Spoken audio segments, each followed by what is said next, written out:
Hello students, good morning everyone. आज हम इस वीडियो में बीए पार्ट फर्स्ट कंपलसरी जो फोर्थ जो चैप्टर है the worth of khadi written by Mahatma Gandhi, इसके बारे में स्टडी करेंगे।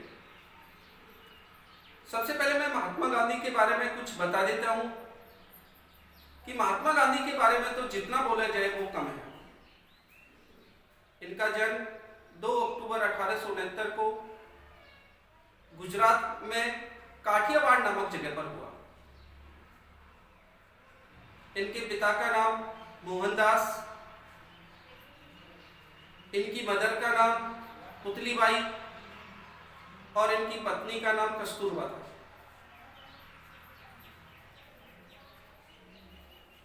ये अपनी वकालत की डिग्री लेने के लिए इंग्लैंड गए और इंग्लैंड से लौटने के बाद इनके पिता इनको एक महान बैरिस्टर बनाना चाहते थे, क्योंकि वो खुद एक महान बैरिस्टर थे। लेकिन गांधी जी का वकालत में मन नहीं लगा। एक बार सेठ अब्दुल्ला उनके फादर के पास आए और साउथ अफ्रीका में उनका कोई मामला मुकदमा चल रहा था, उसके लिए उन्हें वकील की आवश्यकता थी, तो उन्होंने महात्मा गांधी को उनके साथ भेज दिया। महात्मा गांधी साउथ अफ्रीका चले गए और जब वो साउथ अफ्रीका पहुंचे तो वहां देखा कि वहां रंग भेद की नीति थी, गोरे काले का भेदभाव बहुत जबरदस्त था। तो गांधी जी को बहुत दुख हुआ और उन्होंने वहां पर जो गोरे काले का जो भेदभाव था, जो कलर डिस्क्रिमिनेशन था, जो वाइट जो पीपल थे वो अपने आप को सुपीरियर समझते थे और जो ब्लैक जो पीपल थे उनसे हेट करते थे, उनको डार्की आदि शब्दों के नाम से संबोधित करते थे। तो गांधी जी ने वहां पर संघर्ष किया और उस रंग भेद की नीति को समाप्त किया और इस तरीके से उनके जीवन के 15 साल वहां पर लग गए। अर्थात 1900 के समथिंग वो गए हैं और 1915 में वो भारत लौटे हैं। 1915 में जैसे वो भारत लौटे, वो भारतीय स्वतंत्रता आंदोलन में कूद पड़े और लोगों को स्वतंत्रता के लिए जागृत करने लगे और अंग्रेजों के खिलाफ रैलियां सभाएं करने लगे। उनका सबसे पहले अंग्रेजों के खिलाफ जो आंदोलन था वो 1917 में चंपारण बैटल ऑफ चंपारण का था और उन्होंने इस लड़ाई में जो अंग्रेज जो लोग थे उनको मजबूर कर दिया झुकने के लिए। इसके बाद उनका कारवां बढ़ता ही चला गया और 1918 में खेड़ा आंदोलन, फिर 1920 में असहयोग आंदोलन कि उन्होंने कहा कि जो अंग्रेज जो लोग हैं वो हम पर पूरी तरीके से कब्जा कर चुके हैं, अब हमें इनको उखाड़ फेंकने का समय है, हमें विदेशी वस्तुओं की होली जलानी है, उनका किसी भी प्रकार से सहयोग नहीं करना है। असहयोग आंदोलन चलता है और फिर इसी तरीके से गांधी जी का जो प्रभाव है वो भारत में पूरी तरीके से सर्वमान्य नेता के रूप में होने लग जाता है और अपनी ही बदौलत उन्होंने लोगों को संगठित किया और संगठित करने के बाद 1942 में भी उन्होंने अंग्रेजों के खिलाफ नारा दिया कि डू एंड डाई, कि भारतीय लोगों अब कि डू एंड डाई, या तो अंग्रेजों को बाहर यहाँ से खदेड़ो या मर जाइए। और इस तरीके से हम उनकी मदद से और स्वतंत्रता सेनानियों की मदद से 15 अगस्त 1947 को हमारा देश आजाद हुआ। उस समय भी विडंबना हो गई कि जो मुस्लिम जो लीग थी वो भारत का विभाजन चाहती थी, लेकिन गांधी जी उस समय विभाजन के पक्ष में थे नहीं। लेकिन कुछ सांप्रदायिक जो झगड़े हुए उसके कारण गांधी जी भी मजबूर हो गए कि भारत का विभाजन कर दिया जाए और 14 अगस्त 1947 को भारत में से पाकिस्तान को सबसे पहले स्वतंत्र कर दिया गया और उसके प्रधानमंत्री मोहम्मद अली जिन्ना बने और 15 अगस्त 1947 को हमारा देश आजाद हुआ और हमारे देश के प्रथम प्रधानमंत्री पंडित जवाहरलाल नेहरू बने। इस विभाजन से हिंदू और मुस्लिम जो भारत में रहते थे दोनों ही परेशान हुए, क्योंकि वो कई पीढ़ियों से वो भारत में रह रहे थे और भारत में एक दूसरे से बहुत प्रगाढ़ संबंध हो गए थे। लेकिन जो पाकिस्तान की स्थिति बिल्कुल अलग थी और वही था कि नाथूराम गौडसे जो एक कट्टरपंथी था, उसको ये अच्छा नहीं लगा भारत पाकिस्तान विभाजन का और उन्होंने महात्मा गांधी की हत्या करने की सोच ली। और वही हुआ 30 जनवरी 1948 को, जब वो मंदिर में प्रार्थना सभा से लौट रहे थे, तभी नाथूराम गौडसे ने उनकी गोली मारकर हत्या कर दी गई और वो हे राम कहते हुए ब्रह्मलीन में विलय हो गए। उनको बापू, महात्मा और राष्ट्रपिता की उपाधियां मिली। उनके बारे में जितना कहा जाए वो कम है। वो सत्य, अहिंसा और सत्याग्रह की मूर्ति थी। आज ऐसा लगता है कि ऐसा हाड़मास का पुतला शायद ही कभी जीवन में ऐसा कोई जन्म ले। तो स्टूडेंट्स, यहाँ पर हमने महात्मा गांधी का संक्षिप्त परिचय पढ़ा।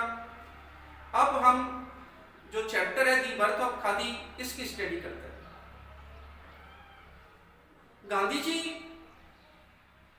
शुरू से ही, जैसे ही उनको पता लगा, महसूस हुआ कि हम पर अंग्रेजों का पूरी तरीके से आधिपत्य है और हमें स्वतंत्र होना चाहिए, तभी उन्होंने 1908 में एक बुक लिखी जिसका नाम था हिंद स्वराज। तो उन्होंने उस हिंद स्वराज में चरखे का, जो स्पाइनिंग व्हील होता है, जो चरखा होता है, जो हैंडलूम होता है, उसका उल्लेख किया। और किसके रूप में किया? भारत की पिसती हुई गरीबी की रोकथाम के लिए। लेकिन गांधी जी खुद कह रहे हैं कि मैंने उस समय चरखे के बारे में खुद जानता नहीं था, लेकिन मैंने जो महसूस किया कि भारत की पिसती हुई गरीबी की यदि कोई रोकथाम कर सकता है तो वो चरखा है, और मैंने इसका उल्लेख हिंद स्वराज में किया। इसके बाद मैंने साबरमती जो आश्रम है उसमें कुछ चरखे लगवाए, लेकिन सबसे बड़ी समस्या यह थी कि हमने चरखे तो लगवा दिए, लेकिन हम में से जो अधिकतर जो लोग थे वो व्यापारी थे या नौकरी पैसा वाले लोग थे। हमें से कोई आर्टिसियन नहीं था। इसके कारण हमें बड़ी समस्या हुई और हमें एक ऐसे व्यक्ति की आवश्यकता थी, एक स्किल वीवर की आवश्यकता थी, बुनकर की आवश्यकता थी, जो हमारे लोगों को बुनना सिखा सके। और तभी एक व्यक्ति को पालमपुर से लाया गया, लेकिन वो व्यक्ति भी पूरी तरीके से उस कला को सिखाने में सफल नहीं हो पाया। और इस तरीके से हमारी जो समस्या थी वो वैसी की वैसी ही थी। इसके बाद हमने शपथ ली कि हम हाथ से बने हुए और भारतीय मेलों में जो कपड़े बने हैं उन्हीं में अपने आप को समर्थ करेंगे, अर्थात हम उन्हीं कपड़ों को पहनेंगे और हम उन्हीं के क्या बनेंगे, अनुयायी बनेंगे, उन्हीं का प्रचार प्रसार करने वाला वॉलंटियर बनेंगे। और जब हमने ये शपथ ले ली, तब हम जो लोग थे वो डायरेक्ट बुनकरों के संपर्क में आ गए। और जब हम डायरेक्ट बुनकरों के संपर्क में आ गए, तब हमें उन बुनकरों की स्थिति के बारे में पता लगा कि वो वास्तव में कितने कर्जे में हैं, उनकी स्थिति क्या है, उनको यार्न सप्लाई में किस तरीके से उनको परेशानी आती है, उनका किस तरीके से शोषण किया जा रहा है, इस तरीके से हमें पता लगा। उस समय हमने शपथ तो ले ली, लेकिन अब हमारी जो आवश्यकता के जो कपड़े थे वो थे ही नहीं इतने कि हम तुरंत बुनकरों से ले लें या रेडीमेड कपड़ा ले लें, क्योंकि ज़्यादातर जो कपड़ा था वो रेडीमेड था और वो रेडीमेड जो कपड़ा था वो विदेशी मिलों में तैयार होता था। तो इसलिए हमें हमारी जो ये शपथ थी इसको हम पूरा करने में तैयार नहीं थे। हमने बुनकरों की तलाश की, तभी हमको एक बुनकरों की एक संस्था मिली और उसने कहा कि हम आपके लिए कपड़े बुन देंगे, लेकिन हम एक शर्त पर कपड़ा बुनेंगे कि आपको जो भी कपड़ा है, जो भी हम कपड़ा बुनेंगे वो आपको पूरा का पूरा कपड़ा आपको लेना पड़ेगा। हमने उनकी जो शर्त थी उसको मान लिया और हमने उनसे कह दिया कि आप जो भी कपड़ा तैयार करोगे हम उसको खरीद लेंगे। गांधी जी खुद भी सूत काता करते थे, खुद भी कपड़ा बुनते थे, लोगों को प्रेरित किया कि आप भी अपना कपड़ा तैयार कीजिए। अब हमने क्या हुआ, उन बुनकरों को दे दिए, तो हमें बुनकरों के भी बारे में पता लगा कि उनको क्या क्या परेशानी हो रही है, कि उनको जो उनके जो अधिकारी जो थे किस तरीके से उनको टॉर्चर करते थे, कैसे उनको धागे की सप्लाई में परेशानी होती थी, किस तरीके से उन पर कर्जा बढ़ रहा था, किस तरीके से उनको कपड़े जो सप्लाई करने में क्या परेशानी आ रही थी, इसके बारे में हमें पता लगा कि हमें बड़ी नॉलेज हो गई। अब क्या हुआ कि गांधी जी को अभी भी वो संतुष्ट नहीं हुए, क्योंकि अधिकतर जो लोग थे वो चरखा चलाना ही नहीं सीख रहे थे। क्यों? क्योंकि उनको सिखाने वाला नहीं मिल रहा था। अब लोग जहां भी वो गांधी जी जाते वहीं अपनी इस परेशानी को बताते कि भाई मुझे कुछ ऐसा बुनकर दीजिए जो हमारे लोगों को हैंडलूम चलाना, सूत काटना, कपड़े बुनना सिखा सके। इस तरीके से चलता रहा और गांधी जी सभी लोगों को प्रेरित करते थे कि आप भी इनका पता लगाइए। ज्यादातर एक ही प्रश्न निकल कर आता था कि ये जो कला है ज्यादातर महिलाओं तक सीमित है, क्योंकि महिलाएं इस कला में निपुण है और उनके बारे में हमें पता नहीं है कि वो कहाँ रहती है, कहाँ नहीं रहती है। तब ये सहयोग होता है कि गांधी जी को गोधरा में एक अध्यक्षता करने के लिए उनको बुलाया जाता है गुजराती मित्रों के द्वारा, और वो उस कॉन्फ्रेंस में अध्यक्षता करने के लिए पहुंचते हैं।